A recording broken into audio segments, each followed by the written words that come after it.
Bonjour, nous sommes en 2014 dans le site de l'Institut Docteur Angélique, dans une série de vidéos consacrées à la bioéthique et qui sont regardées à la lumière de la philosophie de saint Thomas d'Aquin.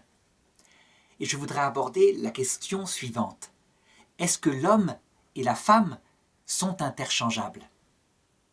A priori, ce sujet semble ne pas avoir de rapport avec la bioéthique, c'est-à-dire l'éthique qui porte sur les techniques nouvelles de la biologie, le comportement juste qu'il faut avoir lorsque ces nouvelles techniques permettent de nouvelles avancées concernant l'homme. Eh bien, c'est vrai qu'a priori, on pourrait dire qu'elles concernent plutôt la psychologie et la philosophie, à savoir qu'on va se poser la question suivante.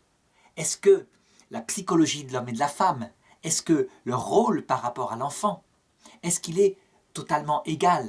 Est-ce qu'il serait uniquement le fruit d'une culture qui, pendant des siècles, a mis une différence dans les rôles? Eh bien, en réalité, en 2014, où je fais cette vidéo, je voudrais montrer que, véritablement, c'est une affaire maintenant de bioéthique, véritablement. À savoir qu'on n'est pas seulement dans une question théorique, un regard particulier, une recherche sur la part de l'inné, la part de l'acquis, mais véritablement plutôt sur une décision efficace de changer la nature humaine. Alors certes, cette décision n'est pas fondée sur une recherche d'ordre génétique, une technique qui consisterait à supprimer un gène. Non, elle est fondée sur ce qu'on appelle les sciences humaines.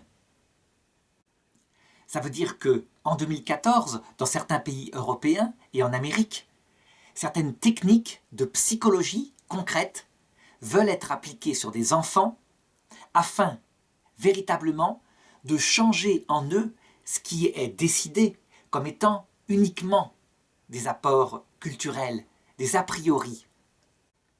On considère qu'en prenant les enfants dès la maternelle et en retirant ces a priori qui sont mis par les familles, on va pouvoir créer une nouvelle humanité où l'égalité totale, pas seulement de droit, ça c'est tout à fait cohérent, mais l'égalité totale de psychologie, et même je dirais le caractère interchangeable des rôles, sera un acquis.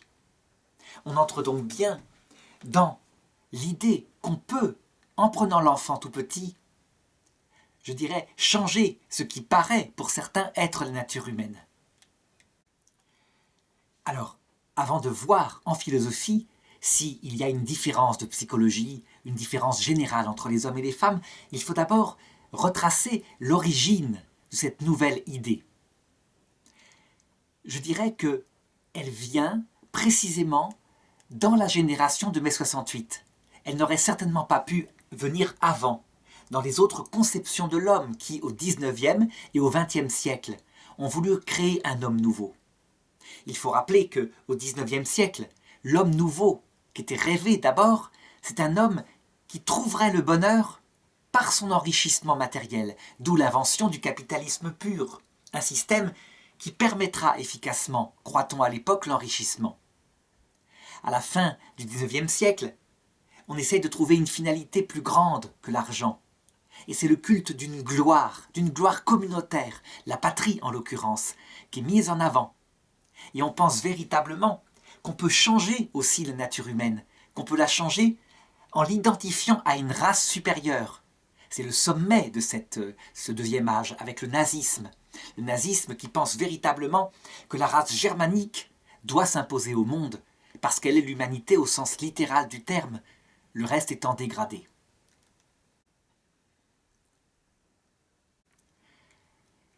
Ces deux premiers cycles d'idéologie s'étant écroulés dans une quantité énorme de morts, apparaît, à partir des années 45-50, une troisième tentative, cette fois autour de la notion de bonheur et de plaisir. À savoir que, puisque l'homme doit construire le meilleur monde possible, eh bien il faut que ce soit, étant donné que la vie terrestre est courte, il faut que ce soit autour du bonheur, de l'urgence d'être heureux.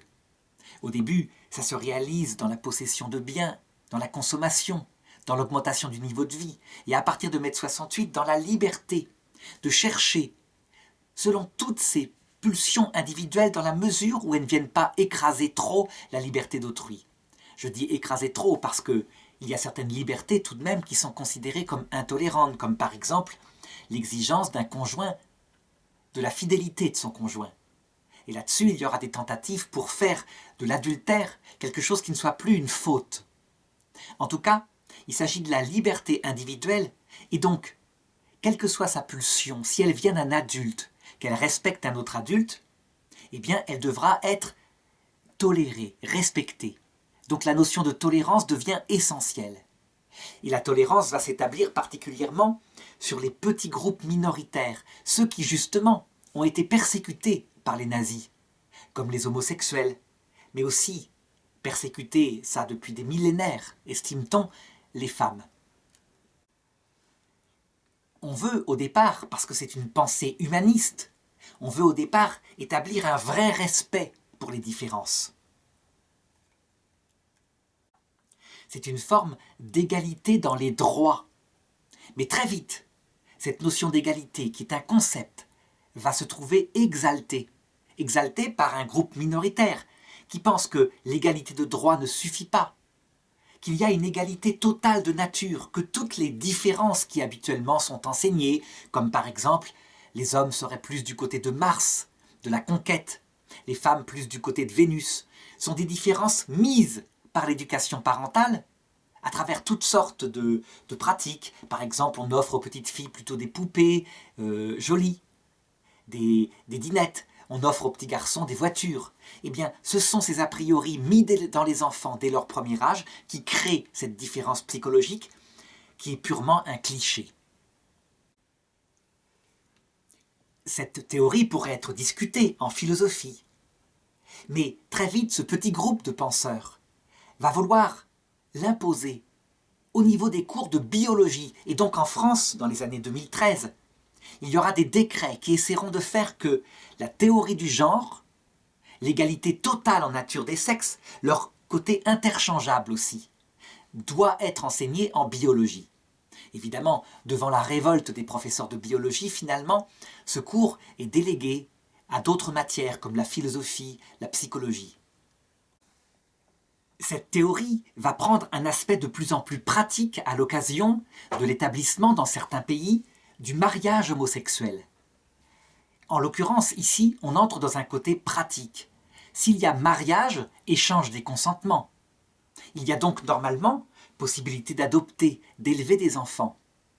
Et donc, a priori, l'idée du mariage homosexuel, qui au départ est pour une question d'égalité de droit, devient l'idée que ça n'a aucune importance pour les enfants, que les sexes sont interchangeables. Entre l'idée et le fait de l'appliquer concrètement par des techniques, de former une nouvelle génération qui effectivement est interchangeable dans les sexes, eh bien, c'est là que se mettent en place les pratiques pédagogiques que j'indiquais. Alors évidemment, il y a donc dans ce sujet deux réflexions à avoir. D'abord, comment se fait-il qu'on puisse, comme cela, au niveau de l'école, imposer une idée qui est fort contestable? Et deuxièmement, d'un point de vue théorique, est-ce que cette idée est valable? Est-ce que la différence psychologique des sexes serait effectivement uniquement due à l'éducation? Pour le premier sujet, eh bien en fait, voilà ce qu'on pourrait analyser. Je pense qu'en fait l'Europe, depuis 200 ans, a développé une capacité à ce qu'on appelle l'idéologie. Ça veut dire quoi concrètement? Qu'une idée mise en avant par un groupe qui est souvent vrai, qui a une part de vérité, mais une part de vérité. Cette idée devient plus importante que le réel. Elle devient même une praxis, disait Marx. Par exemple, pour ce qui est de Karl Marx, l'idée que le bonheur humain se trouve entièrement dans la libre possession en commun des biens de production. Que le capitaliste qui accapare les biens de production sort de l'humanité, qu'il est responsable de tous les malheurs, qu'il faut donc une révolution qui distribue à égalité tous les biens, de manière à ce qu'une justice sociale donne le bonheur à l'humanité. Cette idée qui a une part de vérité. Personne ne peut adhérer au capitalisme pur où un seul impose par la loi du marché ses salaires de misère à une foule qui n'a pas possibilité de s'en sortir. Cette idée, s'il a une part de vérité, qu'est-ce qu'elle vit? Elle est exaltée. D'abord, on en fait une théorie qui explique la totalité de l'homme. On ne verra jamais, dans une œuvre des marxistes, parler de ce goût des pères de famille, pour leur famille, de leur envie de travailler, y compris de se dépasser, de gagner davantage d'argent pour faire que leurs femmes, leurs enfants aient un meilleur niveau de vie, que c'est quelque chose qui les équilibre. On ne verra jamais employer ces termes-là parce que ça sort de la logique marxiste. Et donc, l'idée, d'abord, est enseignée, et ensuite il reste à la réaliser. On passe à la praxis. Ça veut dire que si la réalité ne correspond pas, peu importe, on va changer la réalité. Et ce seront, après la mort de Marx, les tentatives perpétuelles au XXe siècle d'expérimentation pour réussir le marxisme. En quelques années, quelqu'un comme Lénine, en 1918, etc., il pourrait se rendre compte que ça ne marche pas. Par exemple en Ukraine. Les paysans, évidemment, ils cachent du blé. La réserve doit être importante pour l'hiver. Ils ne veulent pas que le blé leur soit saisi. Et donc, pour réformer l'humanité, pour en faire une humanité nouvelle, Lénine ordonne à l'armée rouge de saisir tous les stocks de blé, d'aller fouiller jusqu'au fond des trous, des caves, de manière à ce que ces koulaks, ces riches, qui sont véritablement des sous-hommes, ils sont d'une classe de capitalistes, soient punis. Ces gens-là meurent de faim, c'est une famine de millions de morts. Et ensuite, il pense pouvoir construire son système socialiste. Et il se rend compte que, ici et là, il y a des antisociaux qui continuent à s'obstiner de travailler, plutôt pour leur famille que pour le bien commun. Eh bien, il faudra 70 ans pour que des générations nouvelles admettent que le système ne marche pas. À la fin de l'Union soviétique, la production agricole de cet immense empire est portée par les petits carrés de pelouse que les datchas individuels possèdent. Ça veut dire que les gens, ils y cultivent des pommes de terre. Et les grands domaines, les sovkhozes, les kolkhozes, eh bien, c'est la ruine. Lorsque la récolte arrive, qu'il faut aller la faire avant que l'orage n'éclate, personne n'y va. De toute façon, on aura le salaire, on ira bien lundi. Et c'est ainsi que le réalisme pouvait éviter que le communisme fasse, je dirais, 100 millions de morts pour changer la nature humaine.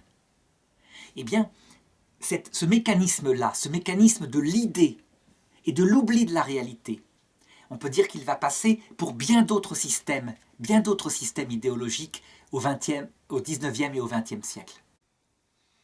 Eh bien, je pense que cette idée que les sexes seraient complètement interchangeables, que les différences psychologiques sont purement imposées par les parents et par leur éducation, je pense que c'est le même mécanisme de l'idée exaltée. Lorsqu'on demande à des praticiens de terrain, des institutrices maternelles, s'il y a une différence entre les garçons et les filles à la base, eh bien, leur bon sens consiste à dire « oui, très tôt ». Je me rappelle qu'au début de mon enseignement, dans une feuille que je donne toujours à mes élèves, je marquais « au début, dans la petite enfance, il y a une neutralité, les enfants sont neutres ». Eh bien, ce sont des institutrices de terrain qui m'ont fait corriger cette feuille-là, que j'ai laissée comme ça, mais pour montrer ce que je marquais à l'époque, et comment l'idée est secondaire par rapport à la réalité. Et elles m'ont dit, mais non, on constate que les petits garçons se tournent naturellement vers les jeux où ça bouge, où il faut faire de la compétition, que les petites filles ont des jeux habituellement, pas toujours, pas toutes les petites filles, ils sont plus calmes, plus posés.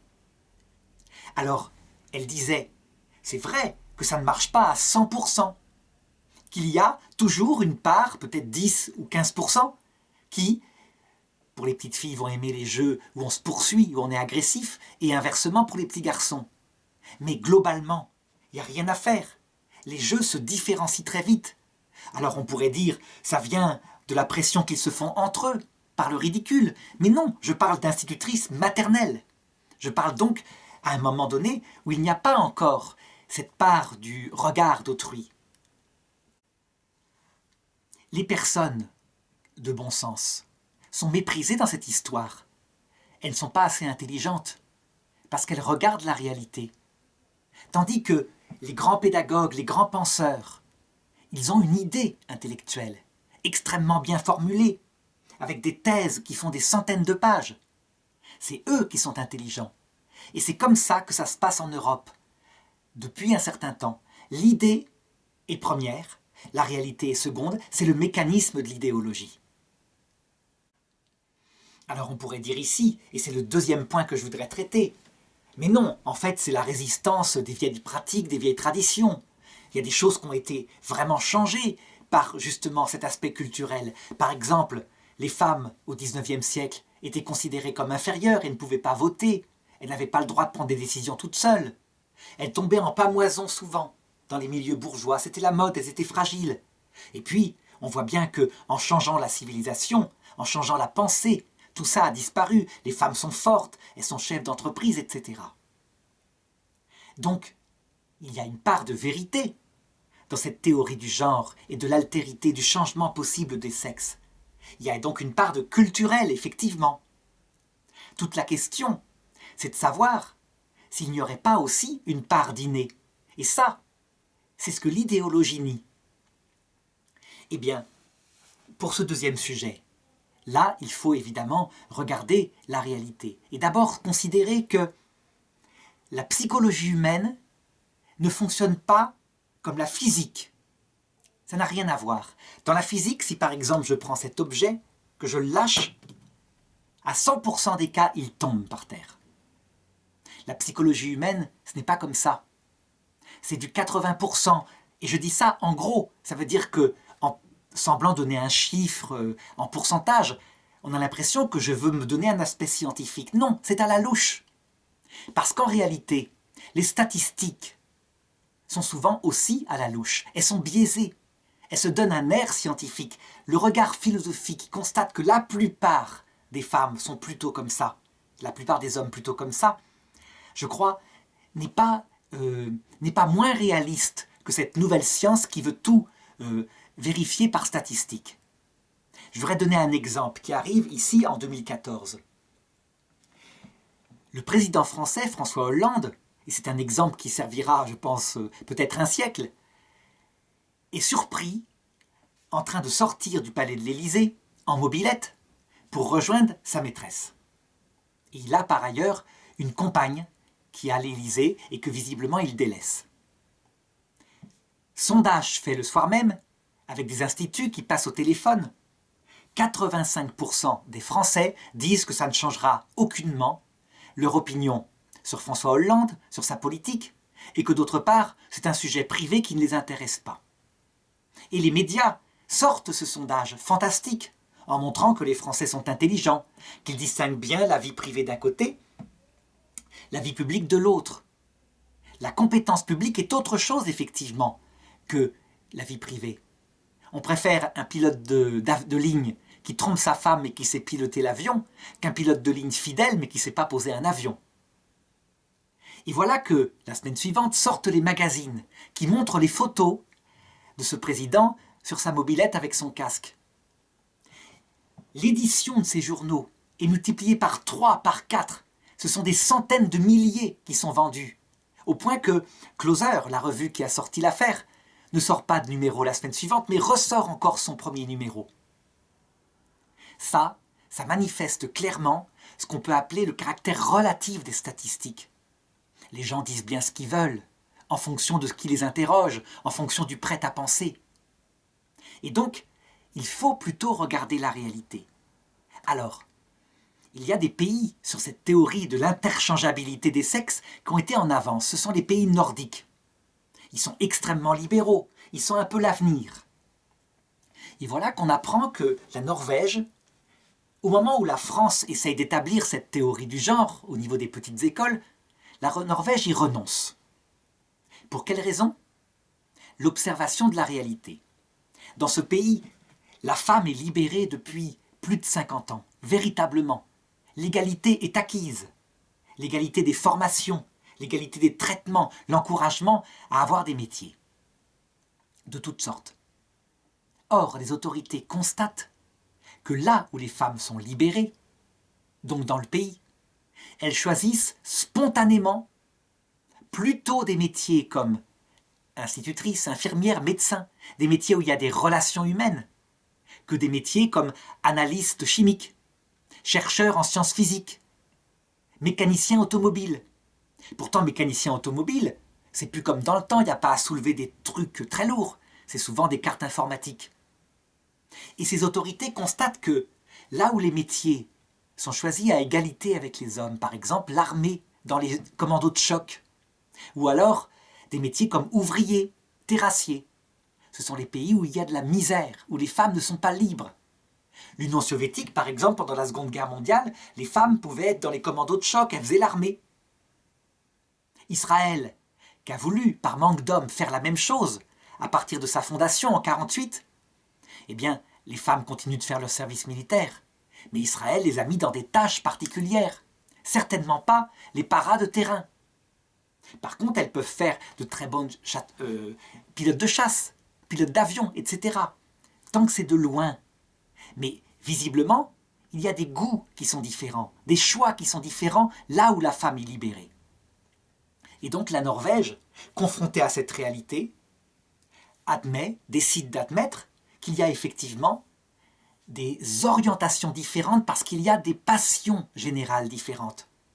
Que la femme s'intéresse à l'humain, que l'homme aime bien être le meilleur, le plus compétitif dans des aspects techniques de l'efficacité. Mais que ce n'est pas vrai à 100%. Il semblerait donc qu'il y a une part d'inné, véritablement. Du coup, comme ça touche à une dimension très fondamentale, la nature humaine elle-même dans sa distinction entre hommes et femmes, on peut prévoir que cette tentative de changer la nature humaine, cette nouvelle tentative fondée sur une nouvelle éthique et même une idéologie, eh bien, elle va faire long feu. Ça veut dire que les enfants, ils vont bien recevoir ces formations-là, mais ils vont dire très vite cause toujours. Évidemment, ça va leur glisser sur le plumage. Comment se fait-il que l'humanisme sans Dieu, qui préside au destin de l'Europe, se termine avec mai 68 en fin de course dans ces idées-là? Eh bien, en fait, je pense que c'est parce que l'humanisme sans Dieu, qui lui serait réaliste, qui respecterait la nature humaine entière dans ses dimensions, est fragile. En effet, toute philosophie éthique, comme l'humanisme, donc une morale pour trouver le bonheur sur Terre, est en fait, quoi qu'elle en pense, fondée sur une métaphysique. Ça veut dire la conception que l'homme a de lui-même. Or, l'humanisme, si je le qualifie de sans Dieu, c'est parce qu'il se pense sans Dieu. L'hypothèse Dieu est évidemment périmée. L'idée même qu'il puisse y avoir un horloger de l'univers, quelqu'un qui préside éventuellement à l'évolution, c'est du créationnisme, c'est sectaire, c'est les évangéliques américains, c'est les fondamentalismes protestants. Il faut être intelligent, dit cet humanisme, par tous les médias. La conséquence, c'est que la vie est courte et qu'il est urgent d'être heureux. Être heureux, c'est l'être selon ses désirs, immédiat. Si on attend, si par exemple quelqu'un demande la fidélité dans le couple alors qu'on s'aime plus vraiment, qu'on n'a plus vraiment de plaisir, eh bien, il vient nuire à cette loi normale qui cherche à trouver son plaisir, son bonheur partout où il est, dans l'urgence. Cette attitude est liberticide. Ce poids d'un athéisme matérialiste fondé sur carpe diem au sens le plus bas du terme, le plaisir immédiat, c'est lui qui vient dégrader l'humanisme. L'humanisme est fragile parce qu'il est sans Dieu. On dirait que parce qu'il n'y a plus de nature humaine, parce que tout se termine par le néant, finalement, toutes les règles, le respect de la nature humaine devient second. Et ce qui compte, c'est que chacun trouve son bonheur partout où il peut le trouver. Résultat, puisque on est attentif dans la mode médiatique actuelle au bonheur des minorités différentes, eh bien, il faut que tout soit à égalité. Hétérosexualité, homosexualité, on veut changer de sexe, que chacun choisisse.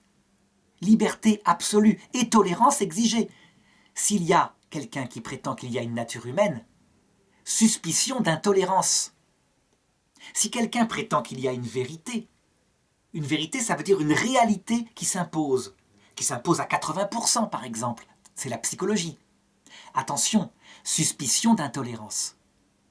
La seule vérité admise dans un monde désespéré finalement, c'est que chacun soit libre de chercher le bonheur partout où il le trouve.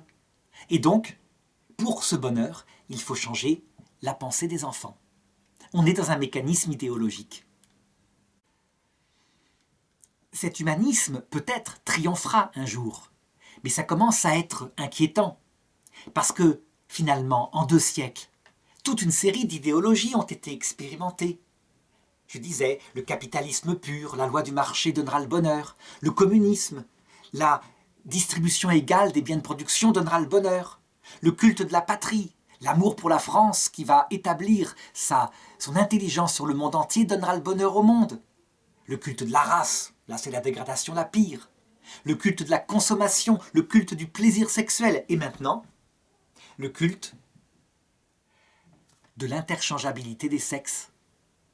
Chacun étant libre de faire ce qu'il veut, sa seule mesure étant sa propre idée. Ça donnera donc, à mon avis, des échecs très vite, parce que la réalité ne peut pas être changée. Et il faut espérer qu'un humanisme viendra tout en considérant sa fragilité. Quelle sera la prochaine idée ? C'est ça la question qui se pose. Quel groupuscule imposera une nouvelle idéologie ? Question à laquelle on ne peut pas répondre. Personne n'aurait soupçonné la venue de cette nouvelle conception de l'homme. Alors, ceci étant manifesté, il faut bien considérer qu'il y a une autre façon de se donner un sens de la vie et de regarder la nature humaine. Cette autre façon est beaucoup plus solide, parce qu'elle est fondée sur la croyance dans l'idée qu'il y a un créateur qui a organisé le monde et qui a voulu la nature humaine dans sa complémentarité homme-femme. L'une des religions, puisqu'il s'agit de cela, qui est la plus structurée, c'est certainement la religion issue du judaïsme, à savoir l'islam et le christianisme. Ce sont en fait 2 religions différentes, mais qui ont en commun que Dieu, dès le livre de la Genèse, a voulu séparer l'homme en 2 sexes. 2 sexes qui sont complémentaires, ce que la Bible symbolise de la façon suivante. L'homme, dans le 2e récit de la création, dans le livre de la Genèse, est créé à partir de la terre par Dieu. La terre, ça veut dire proximité du sol, l'efficacité. Et la femme est créée à partir de la côte de l'homme, ce qui symbolise la partie la plus proche de son cœur, complémentarité, du côté de l'amour. Comme le dit saint Augustin, et à l'avance il devance les idéologies, si la femme avait été créée à partir des pieds de l'homme, ça aurait été pour symboliser qu'elle doit être écrasée par l'homme. C'est la pensée, je dirais, du XIXe siècle par rapport à la femme. S'il avait été créé de la main de l'homme, ça aurait été pour signifier qu'elle est sa complémentaire dans le bricolage, dans le travail. C'est la pensée marxiste, où il n'y a pas non plus de sexe, mais chacun travaille, ouvrier, ouvrière mêlés, avec le même costume Mao en Chine. Si la femme avait été créée à partir du sexe de l'homme, ça serait qu'elle serait pour son plaisir sexuel, un peu comme une poupée gonflable. Le fait qu'elle est créée symboliquement de la côte de l'homme, la partie la plus proche du cœur, signifie que l'homme, c'est pour sa femme qu'il va travailler. Il trouve en elle tout son amour. Et c'est vrai que c'est ce qui correspond chez les jeunes, véritablement. Au départ, je ne dis pas qu'ils le vivent toute leur vie, mais en tout cas, c'est cette aspiration-là qui semble la plus naturelle. Eh bien, les religions monothéistes diront que c'est voulu par Dieu. Seulement, comme elles sont portées par des hommes, ces religions monothéistes, eh bien, quelquefois, elles idéaliseront, ou plutôt transformeront en idéologie cette réalité qui est observable. À savoir, par exemple, chez les intégristes de toutes ces religions, la femme est obligatoirement à 100% dans un rôle purement féminin, cloîtrée à la maison, voilée, s'occupant des enfants, et l'homme est à 100% obligatoirement dans son rôle masculin, la guerre, l'armée, la défense de la patrie, le travail extérieur. Ça, c'est aussi une idéologie. Donc elles sont partout. La réalité, je l'ai dit tout à l'heure, c'est que la plupart des femmes sont orientées vers le côté affectif, l'importance donnée à la famille, que le travail n'a pour elles de sens que si, de manière équilibrée, leur autre pied est debout, à savoir leur famille. L'homme, la plupart du temps, aime bien, en manifestant son amour par le travail, construire sa famille. Et donc on peut dire que son appui, c'est véritablement son métier d'un côté, en vue de sa famille, mais son métier prend une place importante pour l'équilibrer. Sans doute que c'est pour ça que le chômage est plus difficile à porter chez un homme que chez une femme, tant que la famille est là. Par contre, l'épreuve fatale d'une femme, c'est quand elle perd ses enfants à l'occasion d'un divorce, par exemple. Ces réalités sont souples. Les mettre à 100% devient une idéologie. Dire que c'est purement, je dirais, des clichés devient aussi une idéologie. La vérité, en regardant, c'est que ce sont des cas généraux, comme je le disais tout à l'heure, du 80%. Alors, est-ce à dire, maintenant, qu'il faut obligatoirement revenir à la religion pour que cette nature humaine soit respectée? Eh bien, je viens de montrer que non. La religion elle-même a ses fragilités. Finalement, c'est l'homme qui est malade. C'est l'homme avec ce manque de capacité au réalisme. Le livre de l'Apocalypse, d'ailleurs, pour montrer comment éviter ces dérives perpétuelles que connaît l'homme, dans le chapitre 6, dit ceci: « La terre vint au secours de la femme qui était poursuivie par le démon. » Eh bien, pris au sens symbolique, ça veut dire quoi? Le démon, c'est l'idéologie, le fait de sortir de la réalité pour inventer n'importe quoi. La terre qui vient au service de la femme symbolisant l'humanité, c'est le bon sens qui doit présider, le réalisme, à savoir que le maître, ce n'est pas sa propre idée, c'est le réel tel qu'il est, tel qu'il s'impose dans sa souplesse que je viens d'indiquer. Et le réel total, ça veut dire que si on commençait à dire que la physique, ça se passe à 80%, que la chute de cet objet ne va pas avoir lieu, on serait en dehors du réalisme. De même qu'on est en dehors du réalisme lorsqu'on affirme que toutes les femmes, sans exception, à 100%, sont intéressées par les enfants.